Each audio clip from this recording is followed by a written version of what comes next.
All right, welcome back to Athletes Pursuit. It's great to be back.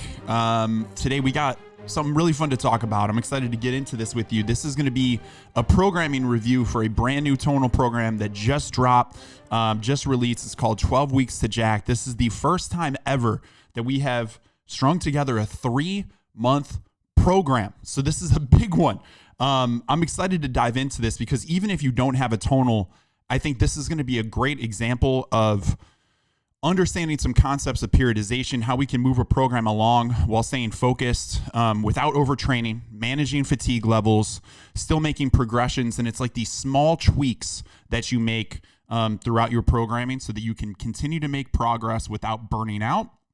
So you can manage intensities, highs and lows, and some of the small changes, the tweaks that you make throughout your programming to get a result. There's like this through line that happens between the months. So there's this, you're going to notice that month one really sets us up for the end of the program, and all of this connects together. And it's a simple thing to understand, but it's always great to give an example and really see a little bit more detailed when we haven't really had the opportunity to do that. I think this is going to be a great conversation. So we're going to dive into the programming. And if you do have the tonal and you're taking this program, this is going to be a great, understanding. I'm going to try to give you just my perspective on how I would go into a program like this, what I'm looking for, what I'm trying to accomplish in each phase, what's really important, what we're executing on, so that you can go in with the right approach, with the right mentality. But before we get into that, I want to get into a couple quick updates. It's been a very big start to the year. We've had a lot of great projects happening.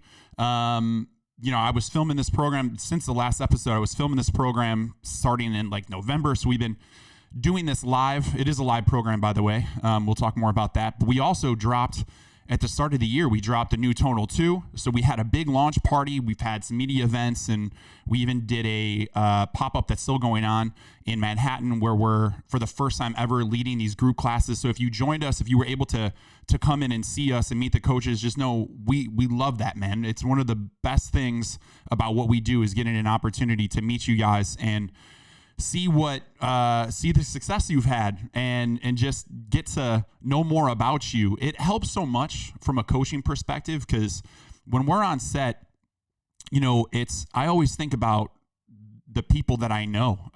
It could be my family. It could be people that I've worked with before.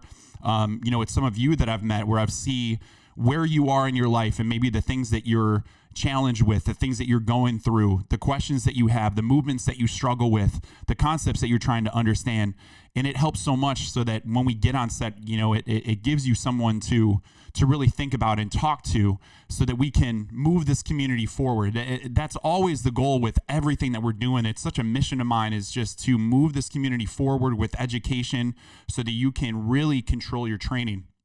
So as we get into this today with the programming, that was one of my main goals in designing this. This is truly a mission that I have just as a coach, is really talking to the general population and getting them so locked in with their training that this becomes just so locked down that it's no longer a thought about what I am doing, why am I doing this, or debating how often I should be training. It's no longer a negotiable. This becomes so ingrained in what we do that it is just expected, right? The reason why I want us to get there is because I know that there's a lot of questions about training, like how often should I be doing it? What's the style of training that I should do for this type of result that I want? Do I need to lock in for 30 days, or do I have a more long-term perspective? What all these strategies mean, and it can be confusing.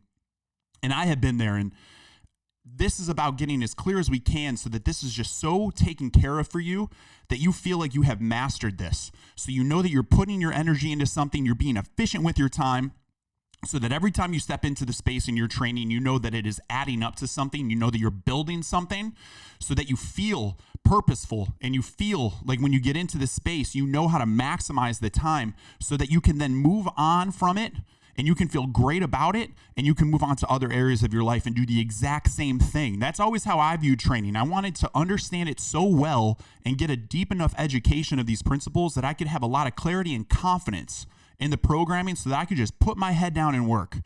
That was one of the things I was always looking for when I was in this. I was like, I got the work ethic. I got the drive. I'm dedicating the time. I just need the right strategy, man. I need a coach that's going to tell me if I do these things that it will add up to something great at the end of the year, or 5 years from now, 10 years from now, whatever. So you can have peace of mind in that and confidence, trust it.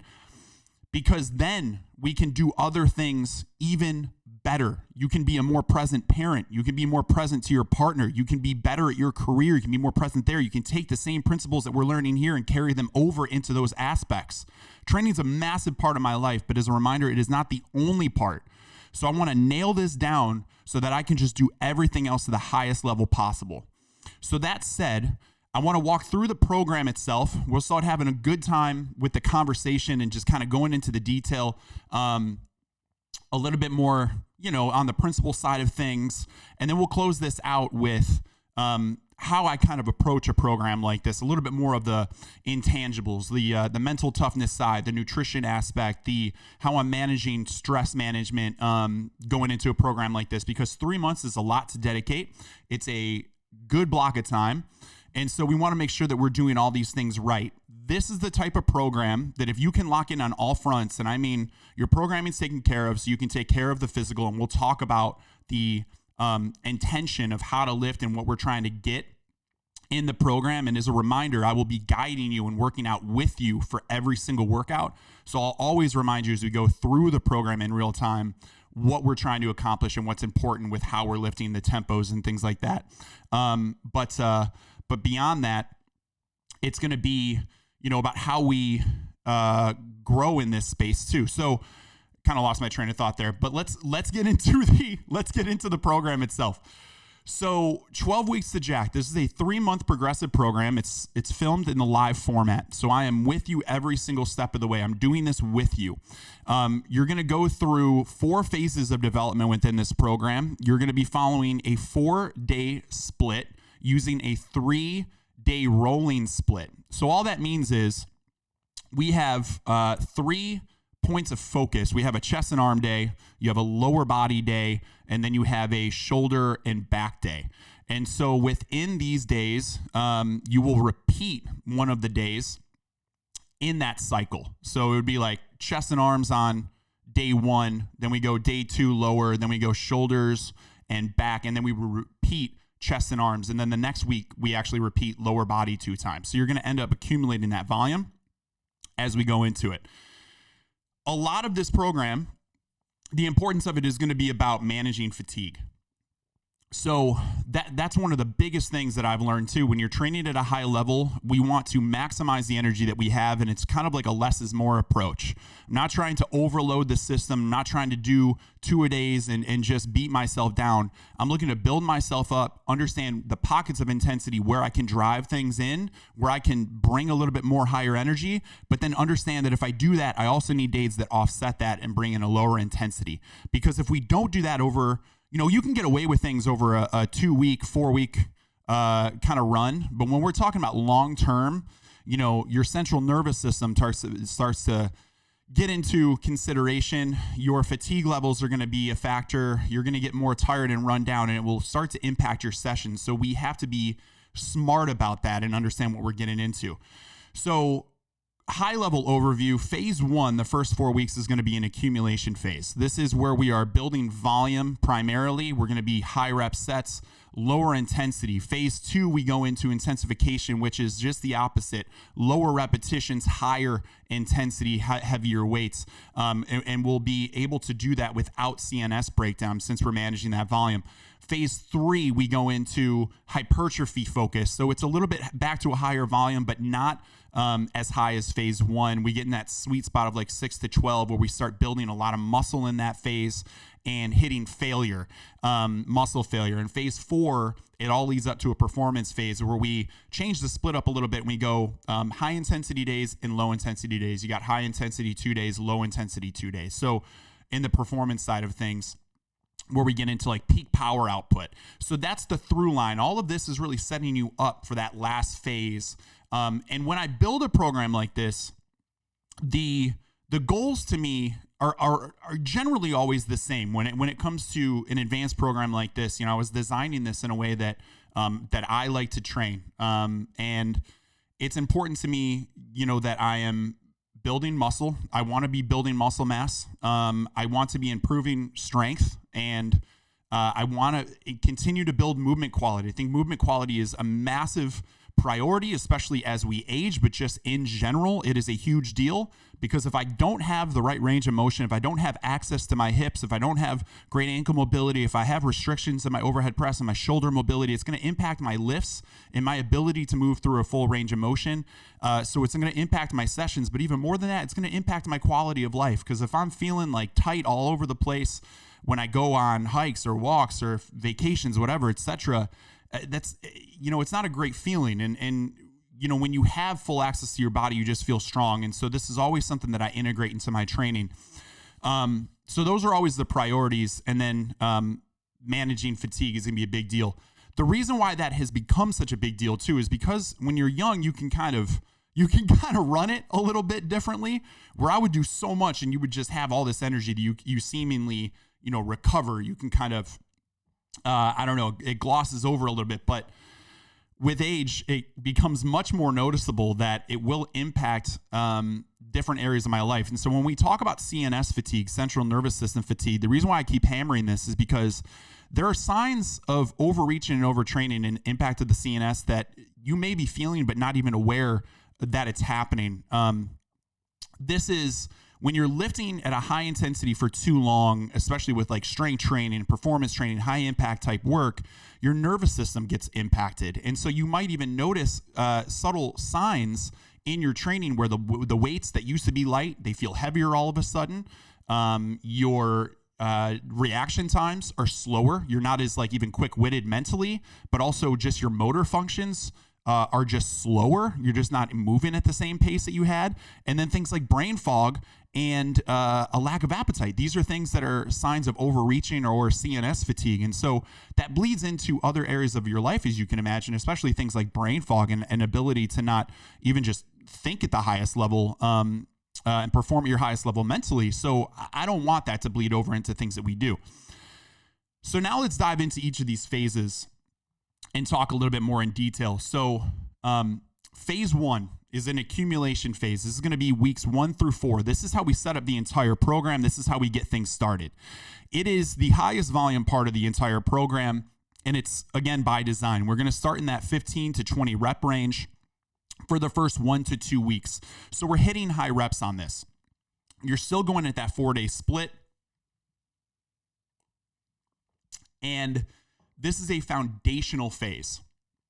So it is very important here that we focus on technique and mastering these lifts. We're going to do a lot of movements that you'll see consistently throughout the entire program. So it is important for you to take your time to work through the full range of motion and almost start this phase like it is just day 0. It's brand new. Whatever your habits have been with lifts, I want you to just scratch them, listen to the cueing, the coaching that I'm giving in there, the cues that I'm giving in there, so that we are executing these moves appropriately. Because if you can do that now, you're going to lay the groundwork for these future phases that we're going to get into. So I would even give you the advice of reducing the weight if you need to keep quality of repetition in these high rep sets. The only danger with 15 to 20 rep sets is that you get a little lazy with your form when you start to accumulate a little bit of fatigue. So I would prefer you to lift at a slightly lighter weight to execute the lift beautifully, and you will increase intensity as we get into it. Again, this is a foundational period. Without this phase, it's going to be much more difficult to execute the others. This is going to build muscular endurance. It's going to build your ability to tolerate the amount of work that we're going to be getting into, and it's going to build your resilience to be able to recover faster. The reason why that is so important is because of the next phase. We're going to be able to push at a higher intensity. So this is preparing you for that. So we have intense work in this in the sense of high volume, but we're not going to be hitting the CNS too heavy. We're not trying to go to ultimate failure on this. We're not trying to do anything crazy. This is truly, let me build my volume, high rep sets, get accustomed to the movements, and then we kind of go from there. One of the techniques that you're going to see in this phase is something called pre-exhaust training. We've done this in many programs before. It's a great technique where in that first block, you're going to notice something of a smaller lift first, and then you go into a major lift. So an example in this program is like a bicep curl for your first set, right into a bench press, for example.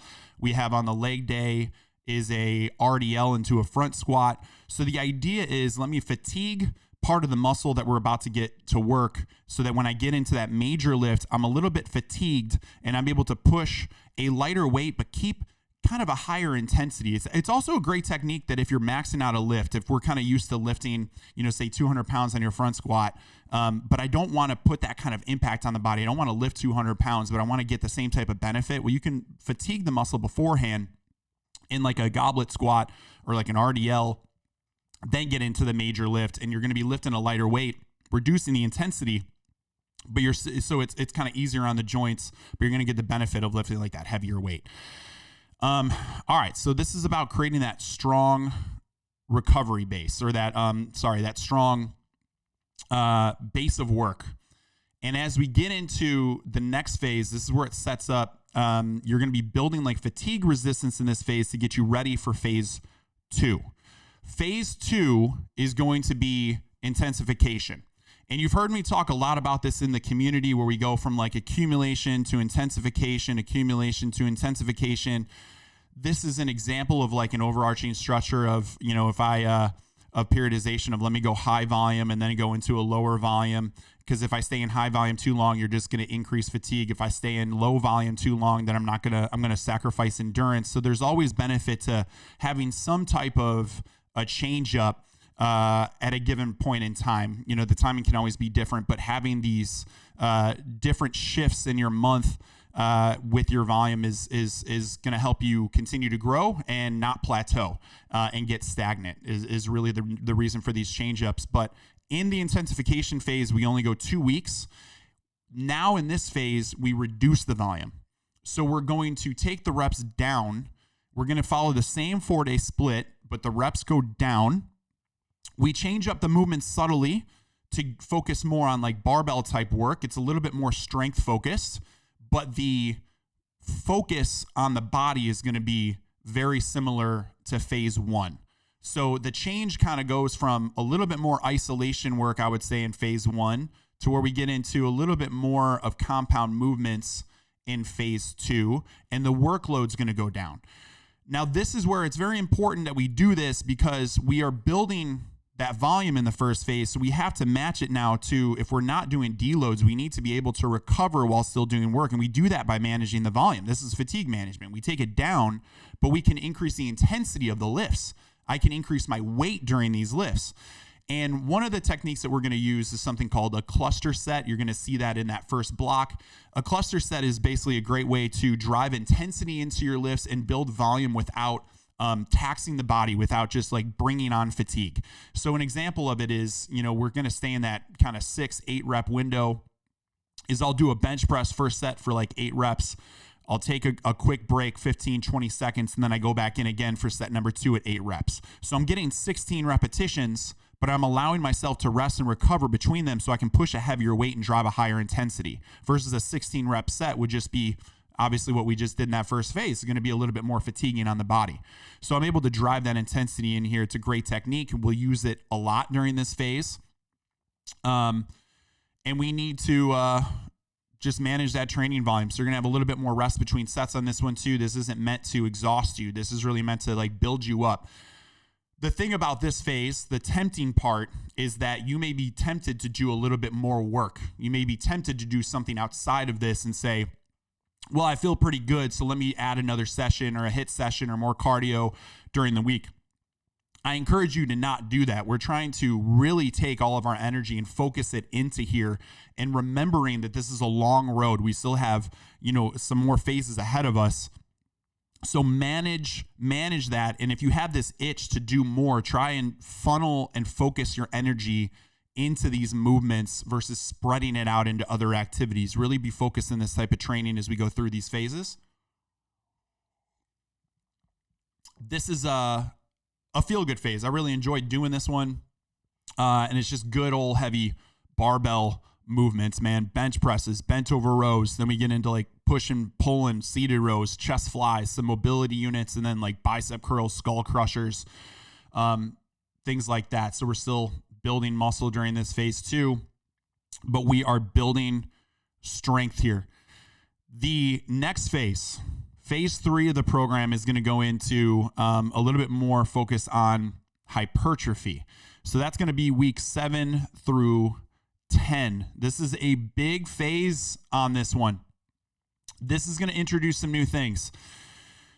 This, I think, is one of the more demanding phases because we're going to go back to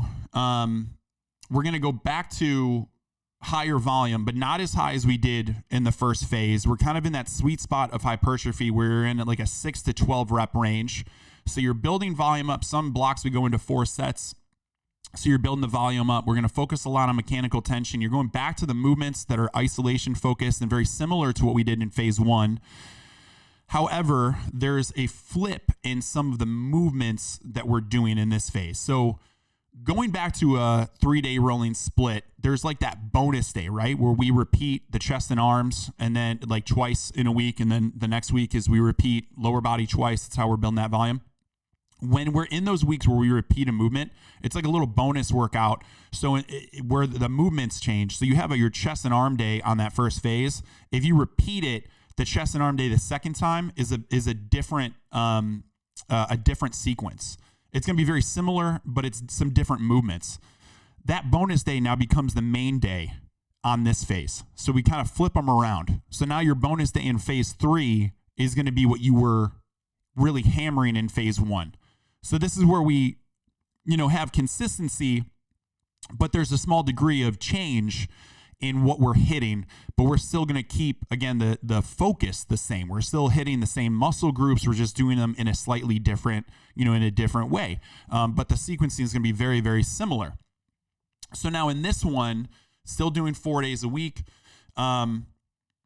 we will be hitting the CNS on this one. We will be driving failure on this one. So some of the biggest changes is in the first block, instead of pre-exhaust, we go post-exhaust. That means now you hit your main lift first.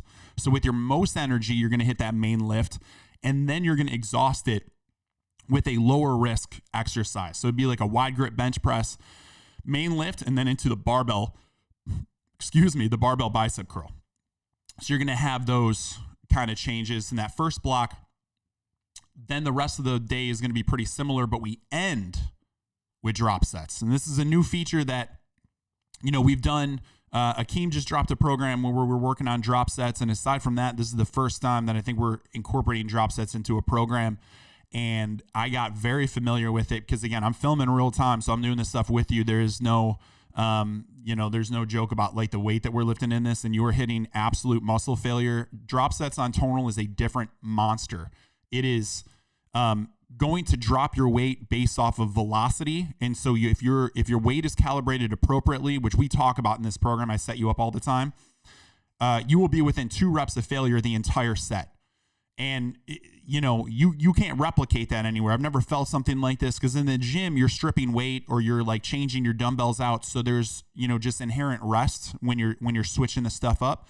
But in this, there's no break. You have to keep a smooth repetition the entire time where you're not pausing or resetting within that set. And as your velocity starts to dip, you're just always going to be within that 2 reps to failure kind of zone. And it is a absolute battle. I try to walk you through this pretty good so you can get a feel for what we're trying to do and the pacing that we're trying to create through this program and for the drop sets to really hit the right way. But you're going to hit failure there. The goal is failure. And there's really a couple ways to hit it. You can fail physically and you can fail mentally. And so if it is your first time doing this, you may feel like, man, this is uncomfortable. I'm really getting pushed physically.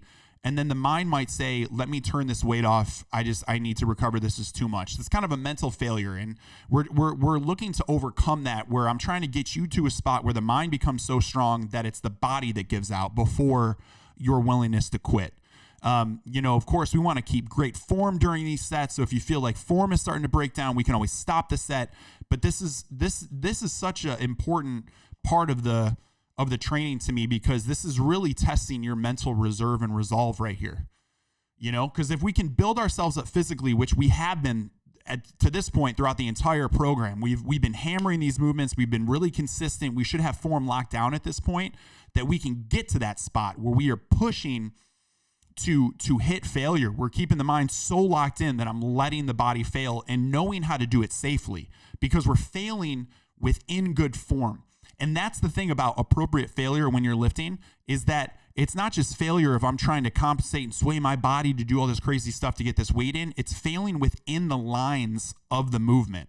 Fail within the line, within good form. Then it's safe and it's effective. And that's in fact what we want to hit. So that is a bit of a higher cost. You're going to feel CNS fatigue start to creep in because of those sets throughout this phase. That's why I say it's a tough phase. And we're in the fight at this point. So it gets pretty fun. And we're going to be pushing on this one.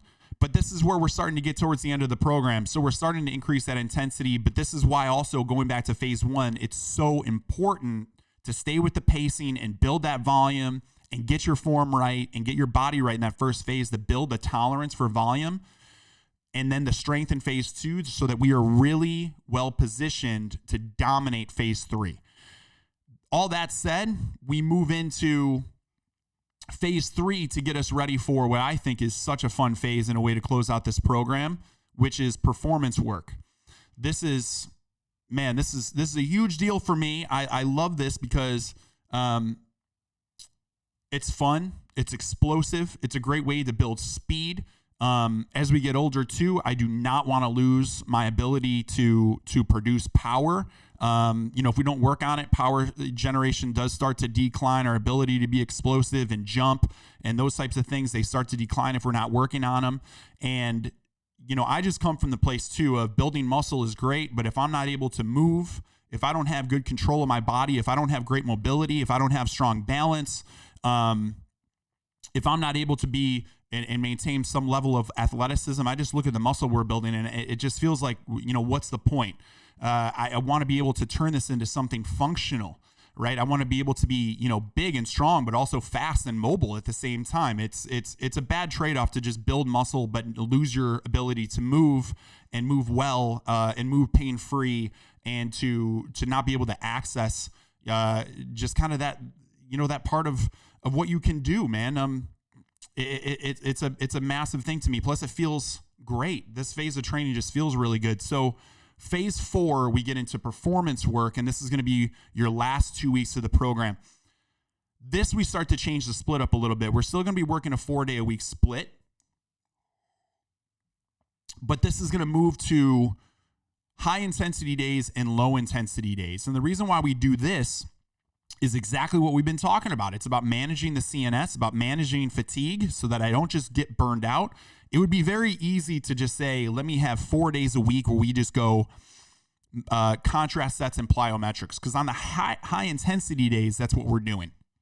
We start the week with upper body high intensity. And to do that, what we're doing is your major lift in your first set, and then we go into a plyometric, like a body weight movement. So it could be standing barbell overhead press into an alternating staggered push-up is one. And on your lower body high intensity day, it's like a barbell deadlift into a jump squat. So you're fatiguing the muscle with your main lift, and then I'm asking you to perform into a plyometric for the next one. Again, safe exercise is going to be body weight, but you have to push for power now. So we're not just repping out push-ups. We're getting explosive. I'm trying to get your hands to leave the ground. I'm trying to, get some movement out of this. And you are prepping the body to create this explosive work. And this goes back to that second phase of strength training, where you're preparing the body to be able to handle the high intensity of these weights and get used to these compound movements. And then in this phase, we start to turn that into something where you're asking your body to perform. So it's teaching the nervous system to fire up quickly. It's going to convert all the strength work that we've been building into athletic power. That's what this phase is all about. Building the strength, but now let's turn it into something that I can utilize, right? So I can get a little bit faster.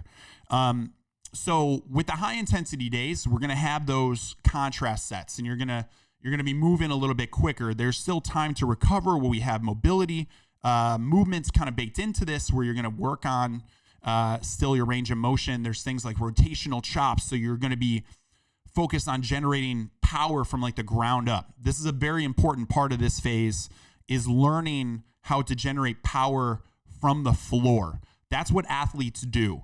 And going back to phase 3, we're focused on isolation, and you're going to notice that we have some movements that require you to create a lot of control through the hips.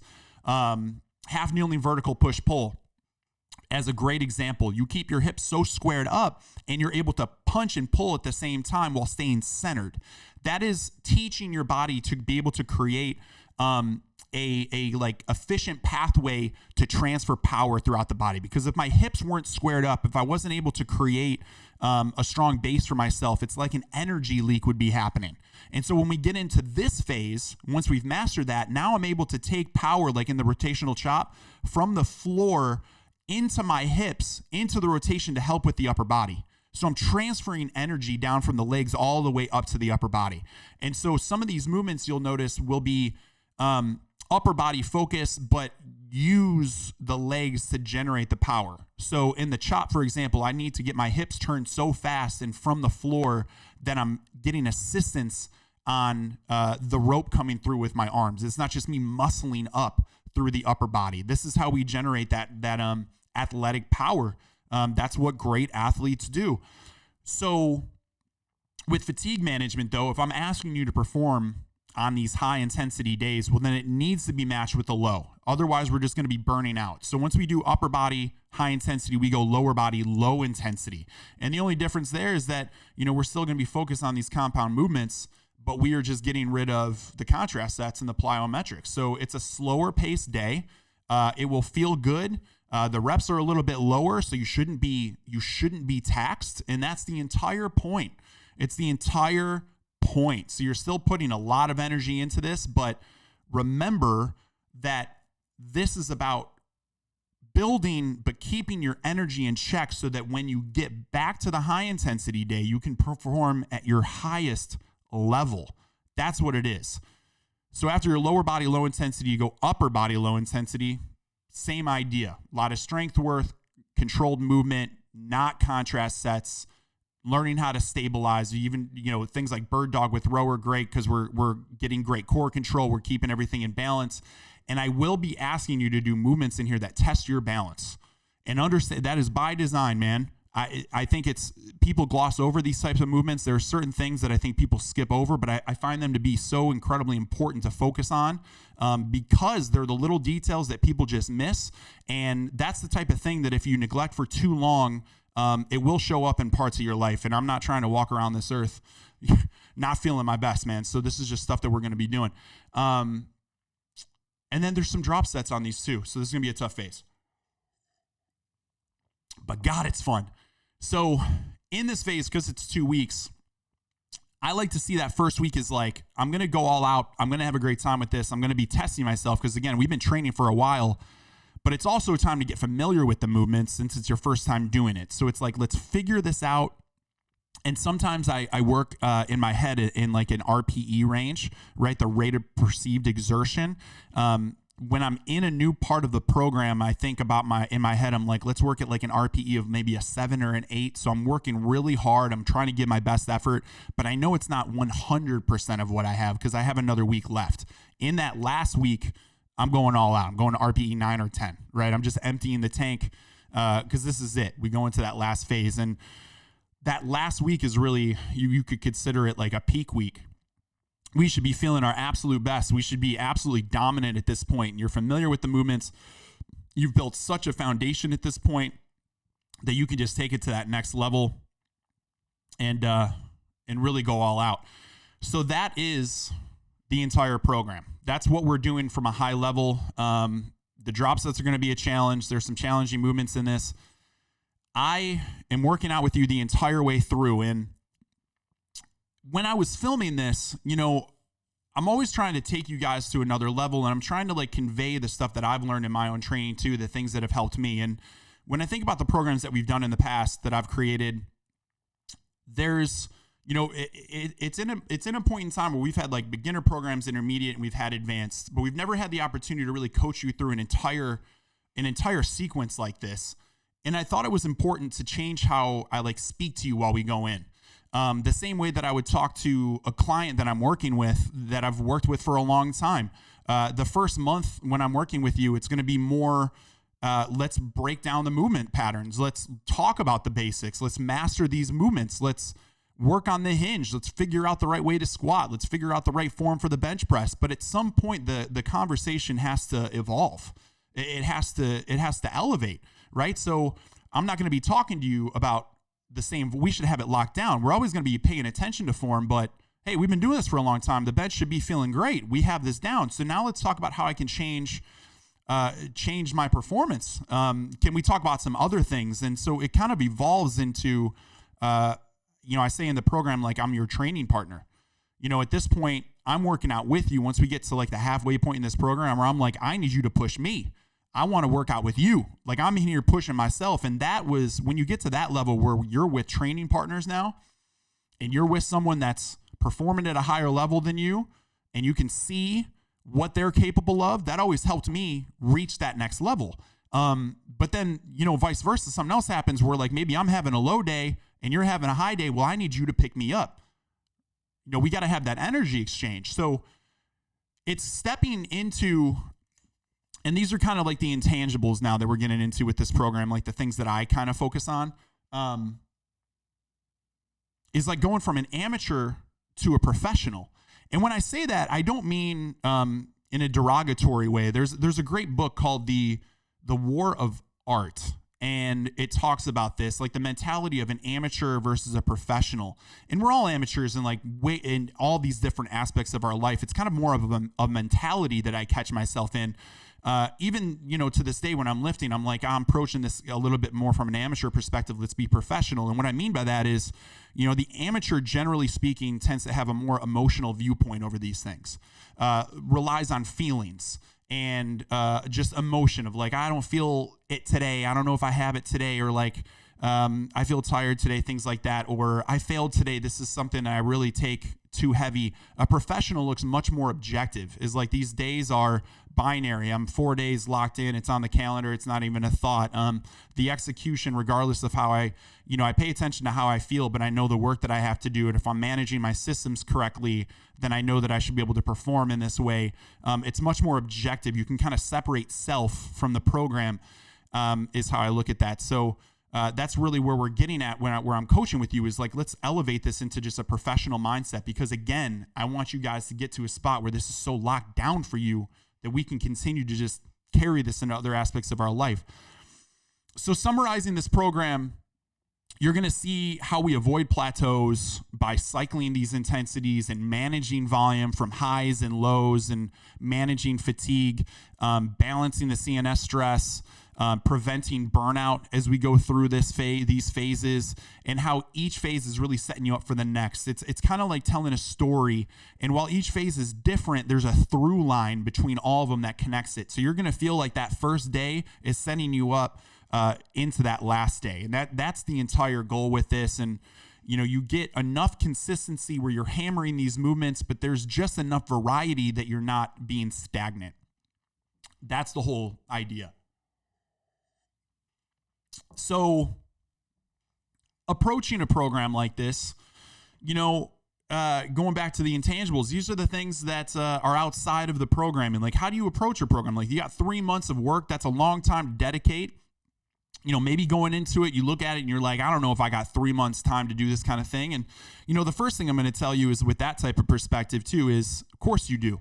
Because if we're training in the right way, if we're really focused on this, whether you're in this program or not, you should be training these next 3 months anyways, right? Like, I look at this like I'm going to be training for the rest of my life all the time. Like I'm going to be doing this. This is a non-negotiable. I'm training at least 4 times a week in my own routine. If not 5, I have my calendar like set up. So the frequency's there. So just take this a day at a time. We're going to be building. This is something that we just have locked down. So don't think of it just as 3 months. Maybe you are stoked about it and psyched about it. But if the timing is at all daunting to you, just think about, hey, I'm going to be doing this anyways. This is a habit that I'm building. So at least now I can trust this process and have this like dedicated structure to it. But there is a mental toughness that's built through that of just being able to be consistent, especially early on in your training. That's a battle that you got to learn to win. Is as a coach talking to clients that are just building this up, consistency is the first thing that we got to lock down. We got to build frequency to where it is set in stone. And that is the first battle that you really got to overcome. So the mental toughness of this, of starting to make your schedule objective, that it's a non-negotiable. It's not something I'm talking about. It's not something I'm negotiating. It's not something that I, regardless of what goes on in my week, if I have meetings pop up, emergencies or work, it is locked. I am doing this. It is as important as brushing my teeth, and it is not even a thought. That's where I am in life, man. That's where I'm trying to get everybody at. This is just, it's not something, we don't even have to romanticize this. This is just, it is done. We got goals that we need to achieve. I got things that I want to get done. It's locked. So the other aspect of this is I wanted to raise the standard of what we considered to be difficult. And I wanted to raise the standard of what we considered to be the floor or the bare minimum of what is acceptable in our training. That's kind of raising the conversation. This is how I see it. This is what has helped me is there's a bare minimum that kind of walks around of, the advice of that says at bare minimum, let's lift 2 times a week for 15 to 30 minutes. And when you hear that, there are a lot of people that will take that and say, well, then all I need to do is 2 days at 15 to 30 minutes. And when I hear that as the bare minimum, I'm like, hey, it's a great place to build and to start. But there's another place where I can raise my floor to where the bare minimum is so high for me that I won't accept less than this. And I do think that it's important to establish a floor for yourself so that when life gets crazy, you have a minimum that you're willing to reach. I'm kind of suggesting that we raise what we see as the minimum so that we can take our performance to a higher level. Because I never wanted to just be quote unquote healthy. I wanted to optimize my health. I never wanted to just strength train to check the box and do the minimum. I wanted to see how much I could accomplish. I wanted to see what my potential was. So it's just a different shift. It's just elevating that conversation. Let's talk about food real quick when we come into a program like this. Nutrition is always going to be an important aspect. So if you have your training locked down, you got your program so iron tight, it's something that you can just trust. You can put your head down, you can go to work. And then to take this even further, you go, what are the areas outside of the training sessions that I need to do to help myself recover, stay mentally sharp and clear, and to fuel and rest well enough to be able to dominate these sessions as we go into it. And with 3 months, there's a lot of time to really nail this down. Now with food, we know, the way to look at food is kind of seeing it as fuel, right? And that's like the healthy relationship to it, is seeing how this fuels me to be able to perform at my best. There are systems to follow where you can count your macros, you can do all that type of stuff. And I always, I've talked about that in earlier episodes to do that. I think there's great benefit in that 100%. Tracking is key. There's also a feeling process that goes into this. And I think that there's a trial and error process with your food. And training, because of the consistency that it offers of having these 4 days a week, for this long period of time locked down, you're able to figure out your food to see how your body is responding in these sessions. Am I eating enough? Do I feel like I have enough energy in this? Well, maybe I need to tweak. Maybe I'm under eating and I need to increase my carbohydrates a little bit. I ate this last night. My stomach feels a little bit upset going into this session. Not great. Or, hey, I had I had all this laid out. I had 4 to 5 meals yesterday. I cooked everything, really well hydrated, got some great sleep. Well, then you can write that down and be like, check the box. I feel my best today. So how can I maybe repeat some of those habits that I set myself up for later to continue to evolve my nutrition and just lock it down? It is a personal journey. I will always say that with nutrition, there's a personal element to this that you have to learn yourself and see what works for you. And there is a trial and error period. So continue to just pay attention and make minor adjustments as you go through it. I think it's a great opportunity. With that said too, 4 days a week, you got 3 days to kind of recover, right? So the question is, what do you do on those days and what's important to focus on those days? Recover. That's what's important on those days. There might be a temptation to stack on another day or two of workouts. Be like, I can do a HIIT workout, or I can do an arm workout, or I can do a cardio session. Look, you know your body. If you feel like you can handle it, go ahead and do it. You can always do your thing. My recommendation is going to be stick to the prescription and use those days to recover, because again, I want to take my energy and put it 100% into these sessions. And the concern with doing too much outside of the program recommendation is you'll get fatigued, which we're trying to manage, and then your lifts will suffer when you get into this and you won't get the most out of this type of a program, right? There's going to be work on this. You're going to be tested. It's just at the right spots and the right times.